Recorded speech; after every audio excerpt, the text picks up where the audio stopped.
బుధవారం గురువారం రాత్రి చంద్రగ్రహణానికి తెలుగుదేశం పార్టీ మేధో మదనాల వర్క్షాప్కు లింక్ ఏమైనా ఉందా? ఒకవేళ లేకపోతే ఏదైనా లంకె పెట్టొచ్చా? అదేమో గాని ఆల్రెడీ 7.5 సంవత్సరాలుగా గ్రహణం పీరియడ్లోనే ఉన్న చంద్రబాబుకు ఇప్పుడొచ్చిన అరుదైన సుదీర్ఘ చంద్రగ్రహణం పెద్దదిగా మాత్రం అనిపించదు.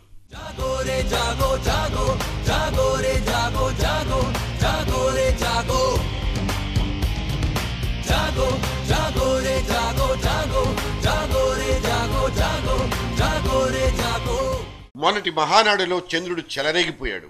ఎందుకిలా అని అడిగితే ఇక భవిష్యత్తులో కూడా తానంతేనంటూ తెగేసి చెప్పారు.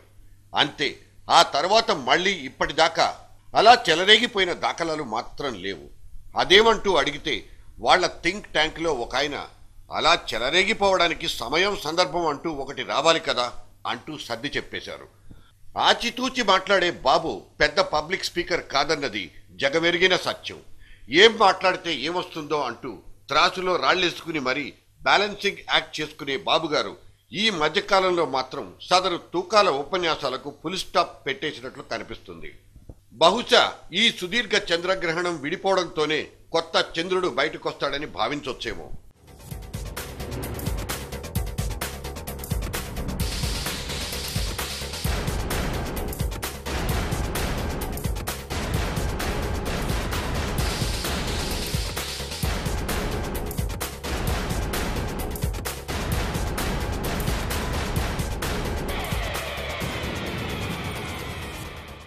మహానాడులో మమ అనిపించేసి టెంట్ హౌజ్ల వాడి అకౌంట్స్ క్లోజ్ చేసేశారు. ఓకే, మరి ఆ తర్వాత ఇదిగో ఇప్పుడు మేధో మదనం పేరుతో 2 రోజుల పాటు నిర్వహించిన ఒక వర్క్షాప్. లోపల ఏం జరుగుతుందో తెలియదు, కానీ బయట మాత్రం పెద్ద పెద్ద కార్ల హడాబడి.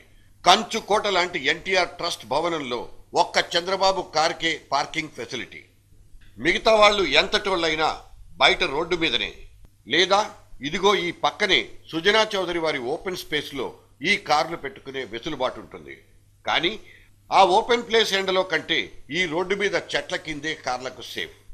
కార్లు, డ్రైవర్లు, గన్మెన్లు, మీడియా మ్యాన్లు, చివరాఖరికి ట్రాఫిక్ పోలీసులు వగైరా వగైరా. ఇదంతా చూసి అబ్బో లోపల చాలా పెద్ద తతంగమే జరుగుతుందనుకునే ప్యాసింజర్స్, అదే మనలాంటి దారిని పోయే దానయ్యలు. ఇంతకీ ఈ వర్క్షాప్లో ఏమైంది? ఎన్టీఆర్ జమానాలో పొట్లగిత్తల్లాంటి ఏజ్లో ఎంటర్ అయిన వాళ్ళంతా ఇప్పుడు నడివయసు దాటేసి లేట్ 50s వచ్చిన వాళ్లే.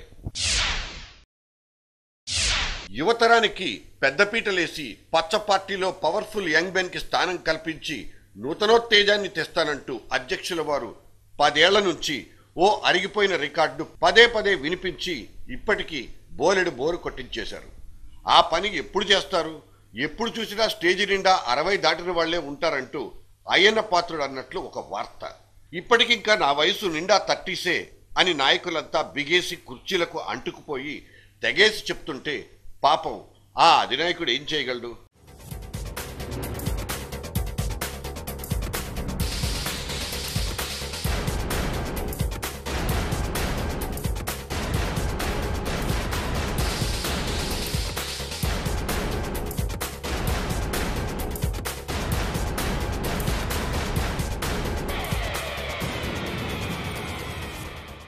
ఇక ఓ డైలీ న్యూస్ పేపర్ పెట్టి పుణ్యం కట్టుకోమంటూ ఈ మేధో మదనంలో పుట్టిన అమృతం లాంటి గుళిక యథావిధిగా బాస్కి నచ్చలేదు. పత్రికలతోనూ ఛానళ్లతోనూ ఏదో అయిపోదని, అయినా సాక్షి లాంటి పత్రికలు ఛానళ్లను పెట్టడానికి తమ దగ్గర అవినీతి సొమ్ము లేదంటూ అయ్యగారు ప్రవచించేశారు. సందు దొరికితే జగనుడి మీద ఒంటి కాల్తో లేచే అధ్యక్షుల వారు తమ ఆధ్వర్యంలోనే నడుస్తున్న న్యూస్ ఛానల్ ప్రస్తావన ఎందుకు తీసుకురాలేదో. ఇక దానికి వివరణలిచ్చేసిన పచ్చబాబులున్నారు.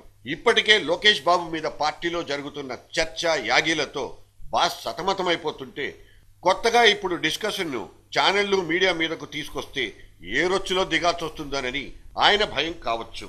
అందుకే సింపుల్ గా తన పాత ఫోర్ట్నైట్లీ ఐడియాను వాళ్ల మీద కొదిలేసి ఇంకో వైపు జారిపోయారు నారావారు.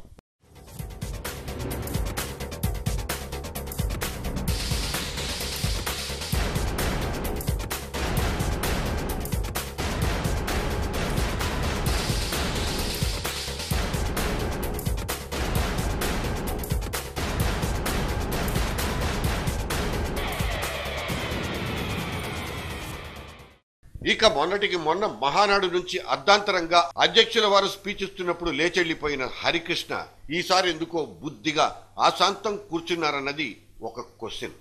అయితే ఈ మేధోమథన యజ్ఞంలో తాను సైతం ఒక ప్రశ్న కాంట్రవర్సీ ఎందుకు అనుకుని ఉండొచ్చు.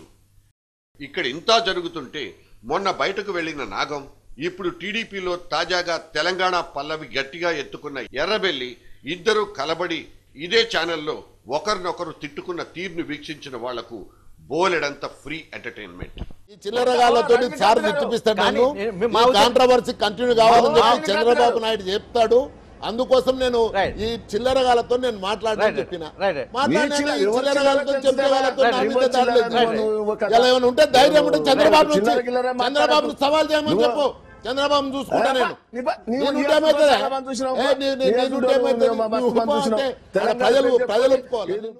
తెలంగాణ పేరుతో తెగబడిపోయి ఒకరినొకరు వ్యక్తిగత నిందలకు పాల్పడిన వైనం చూసి ఆ పార్టీ అధినేత సిగ్గుపడిపోవాలి.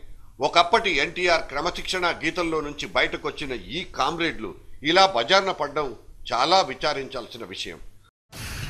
జగజగమంతా జగడం జగడం యుగ యుగమంతా ధ్వంసం విధ్వంసం బ్రతుకెందుకు ఒక జగడం బ్రతుకే జగడం సాలా సంతంగా బ్రతుకుటకే జగడం జగడం నిత్యం జగడం. Violence is a passion, violence is a passion, violence is the wake up call for the distraction.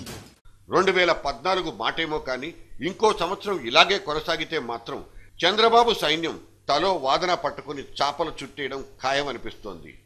జై తెలుగుదేశమా, గుడ్ బై తెలుగుదేశమా.